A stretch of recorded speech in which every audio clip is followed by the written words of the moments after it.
At 02:17 hours local time, a warhead built to punch through 6 inches of reinforced concrete detonated inside a rail bridge in eastern Crimea, 168 miles from the nearest Ukrainian line.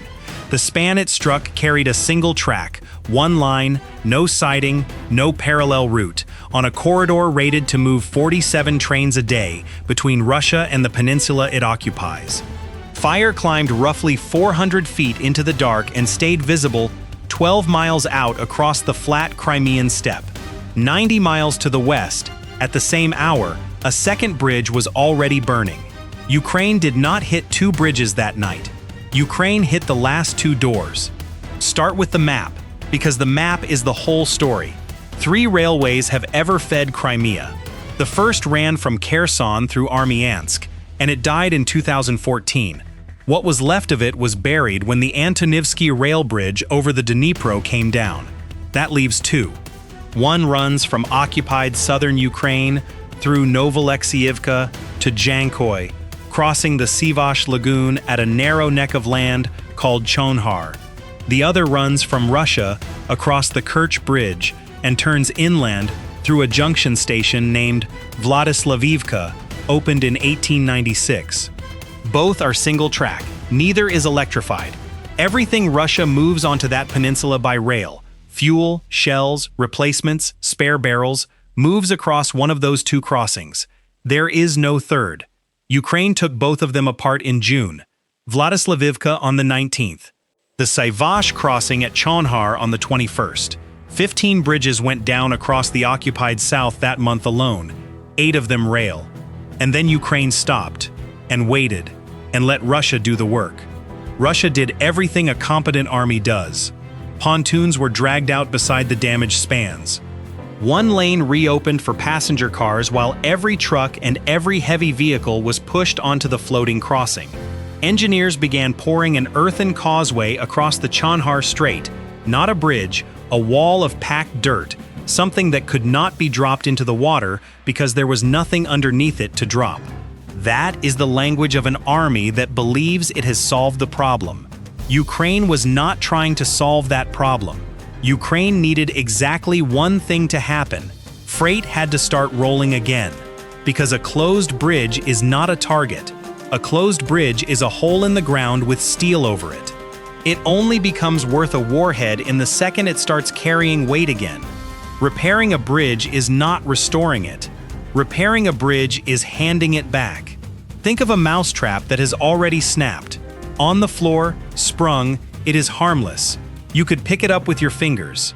It becomes lethal again only when someone kneels down, pulls the bar back, sets the catch, and lays out fresh bait. Russia's repair crews were not restoring a railway. They were resetting it. And for the first time in more than 2 years, both lines came back at once. That was the commitment. While only one crossing worked, the other could cover for it. Freight rerouted, schedules absorbed the loss, the network bent instead of breaking. With both open, both were exposed on the same night, and neither could carry the other. That night came on the 1st of August. But one of those 2 bridges sat farther from Ukrainian lines than the weapons that had knocked down the other could physically reach. The numbers did not add up, and nobody on the peninsula had noticed. 90 miles west of Vladyslavivka, the approach to the Syvash crossing runs through the most heavily defended airspace on the peninsula. The anchor of that defense is the S-400 Triumf, and the densest concentration of it sits at Dzhankoi, roughly 20 miles from the Chonhar neck. The S-400 is the outer ring, the system Russia builds every other layer around. On paper, its engagement envelope reaches out to about 250 miles. Draw that circle on a map, and it does not merely cover the Syvash crossing. It covers the crossing, the approaches to the crossing, the launch areas the approaches would come from, and a wide margin of Ukrainian territory beyond all of it. By the geometry alone, nothing should be able to get within 30 miles of that bridge. The geometry was never the problem. The S-400 was designed to kill things that are fast, high, and loud on radar. Strike aircraft, cruise missiles, ballistic threats on the way down. What kept showing up over the Syvash instead was a composite airframe with a 7-foot wingspan, cruising a few hundred feet off the water at around 125 miles an hour, costing less than $50,000. Analysts have put the comparison plainly. Several of those drones are needed to take down a bridge, and even so, the total sits far below the roughly $2 million price tag of a single Storm Shadow cruise missile. Now run that from inside the launcher. Every interceptor fired at one of those airframes is worth many times the thing it kills, and the things it kills arrive nightly, in numbers, from multiple bearings. It is a supermarket security guard being told to tackle every shoplifter, correct on the first one, correct on the 10th, and by the 40th, the store has spent more on the guard than the thieves ever carried out. The S-400 does not run out of range over Chonhar. It runs out of arithmetic. And that is before the low-altitude problem, which is worse, because it is structural. A long-range system needs a short-range system to survive. The S-400 sees far and shoots far. It does not defend itself against something crawling in under the beam. That job belongs to point defense, and Russia knows it, which is why those batteries travel with escorts. The escort has not been enough. In February 2026, Ukraine's Special Operations Forces reported hitting an S-400 site in occupied Crimea and destroying a launcher, its 92 N6E radar, and the short-range system that had been positioned there specifically to protect the battery from drones. The guard died alongside the thing it was guarding, so the 20 miles from Dzhankoi to the Chonhar next stop, meaning what a range chart says they mean. Detection is the fast part. What follows is not classify the contact, decide whether it is worth an interceptor, route the decision, clear the shot, slew, launch. Call that cycle 2 to 3 minutes on a good night with a rested crew. An airframe at 125 miles an hour covers 4 to 6 miles inside that window. If it entered the ring at 20 miles out, it is at 14 when the decision arrives, and the bridge is at 20. It was never going to be intercepted at the edge. It was only ever going to be intercepted over the target, in the last seconds, by whatever was standing directly on the bridge. That is the trade Russia has been making all summer at Chonhar, and it is a survivable one. Point defense over a fixed span does work. Crews do score kills. Bridges have held. But every ring on that peninsula, the outer layer at Dzhankoi, the escorts, the electronic warfare screening the Syvash approach, was built facing one direction, north, toward the land corridor, toward the front, toward the place threats had always come from. The second strike that night came from the east. Here is where the numbers stop working. The weapons that had been chewing through the Chonhar crossing all summer belong to a class Ukraine calls middle strike, designed to reach roughly 125 miles behind the line, no farther. That is enough for Chonhar. It is not enough for Vladyslavivka, which sits about 168 miles out. Somewhere between those two figures is a gap of 40-odd miles that nothing in the inventory was supposed to cross. Russia had drawn a line at that distance and put Vladyslavivka on the safe side of it. The line was already obsolete. At Eurosatori in June 2026, Firepoint showed an upgraded airframe with the fuel tank built into a single-piece wing, an internal change, not a bolt-on, carrying a 440-pound warhead out to roughly 230 miles. The company has also been stripping cost out of the guidance package, dropping the expensive anti-jam antennas and satellite receivers in favor of optical navigation running off a cheap night camera, so the aircraft can fly and hit without GPS at all.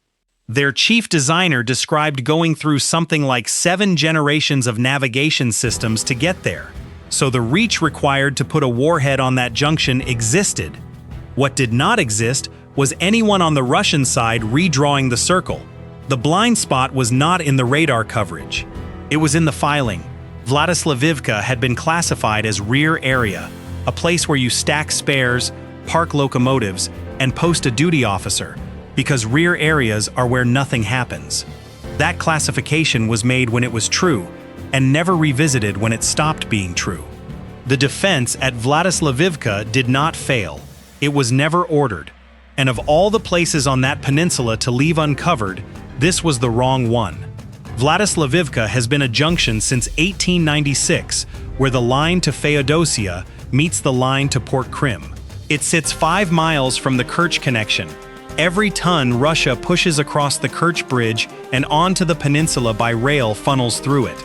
The corridor was rated for 47 train pairs a day, 12 freight, 35 passenger, freight capped at 50 miles an hour, and it is a single-track, unelectrified, with electrification only ever planned, never delivered. Single track is the part that matters, and it is the part people underestimate. Think of a one-lane tunnel. A car breaks down halfway through and traffic does not slow. It stops.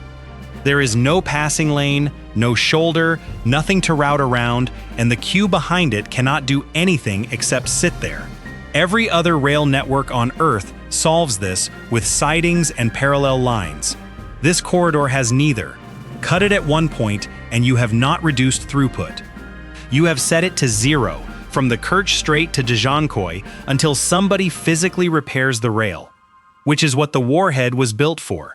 The military requirement handed to the manufacturer was specific. The charge had to survive 6 inches of reinforced concrete without the casing breaking up. That is not a warhead designed to blast a structure from the outside.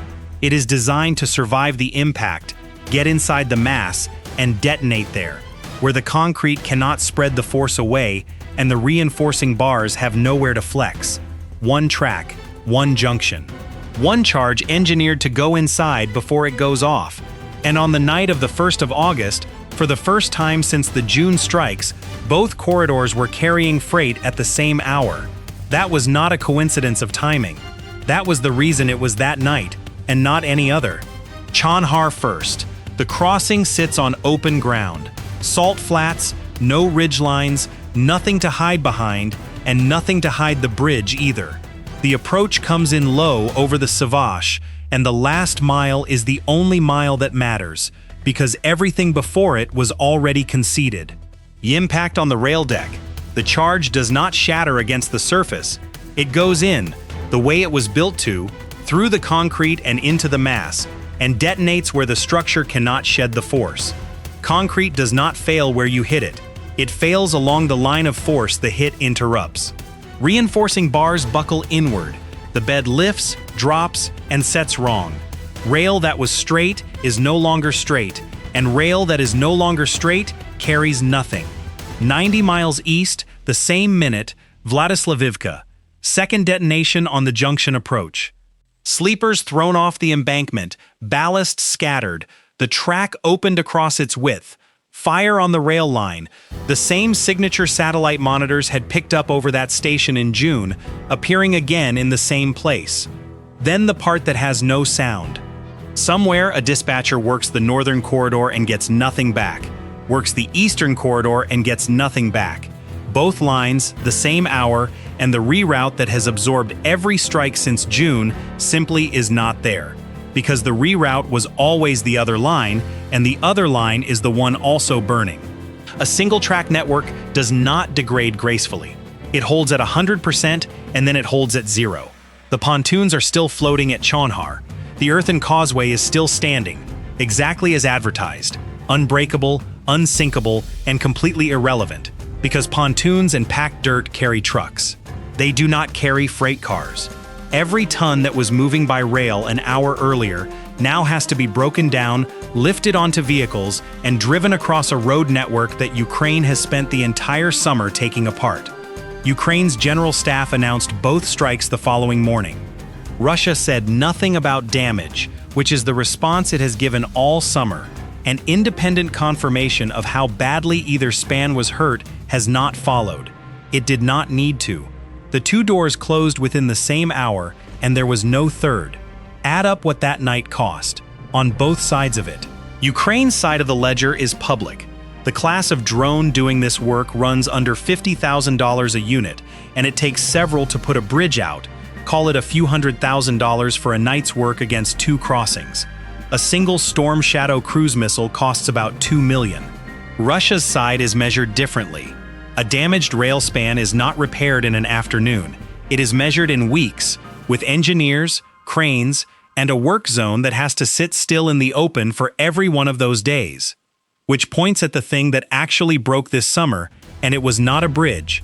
Russia's repair capability has become a system in its own right, the third system on that peninsula, after the missiles and the radars. And it is the one with no defense at all, because its defining feature is that it cannot move while it works. That is why the answer coming out of Chonhar and Henichesk and Armyansk is no longer steel. It is dirt, causeways of packed earth, poured across the straits where bridges used to stand, chosen precisely because there is nothing underneath them to knock down. It is a sound engineering decision. It is also a surrender, because an earthen causeway cannot be dropped and cannot carry rail. Russia has traded a network it can lose for a road it can keep. The results are showing up in the numbers Ukraine reports. Traffic across Crimea down by roughly 2/3, according to a Ukrainian military statement in July. Military movement down as much as 71%, per Ukrainian commanders. Fuel in Sevastopol rationed at just over 5 gallons a week. None of that is independently verified, and all of it points the same direction. Russia will finish these repairs. It always does. And the moment it does, it will not have restored a railway. It will have scheduled the next strike. If this kind of breakdown is worth your time, subscribe. We publish new drone warfare analysis every week. And here is the argument worth having in the comments.